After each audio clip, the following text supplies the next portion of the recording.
दोस्तों खेसारी लाल यादव का एक वीडियो वायरल हो रहा है जिसमें खेसारी लाल यादव और रैपर किंग जो बॉलीवुड में अच्छे अच्छे गाने दे चुके हैं, रैपर किंग नाम है उनका, और खेसारी लाल यादव एक साथ मुंबई एयरपोर्ट पर नजर आए। दरअसल ये वीडियो एक साथ तो दिख रही है, लेकिन जैसा कि मैंने जांच पड़ताल की उसमें दोनों अलग अलग टाइमिंग पे एयरपोर्ट पर नजर आए।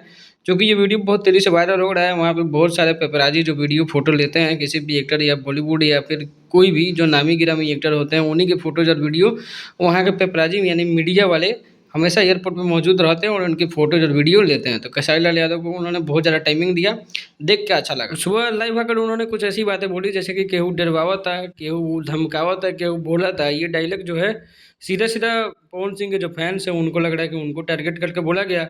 और जैसा कि मुझे भी लगा कि पवन सिंह को ही टारगेट करके, क्योंकि उनके एक पुरानी कॉल रिकॉर्डिंग वायरल हो रही है उनके भाई के साथ, जिसमें यही सेम डायलॉग है कि केहू धमकावता तोरा के केहू डेरावता। और साथ में ये भी मिलाया जा रहा है कि निर्भय सिंह को पवन सिंह बहुत ज़्यादा मतलब एक तरह से धमकी ही दिए थे, उस पे भी ये लागू होती है। अपनी राय ज़रूर दीजिएगा, देख के वीडियो कैसा लगा चैनल को लाइक ज़रूर कीजिएगा।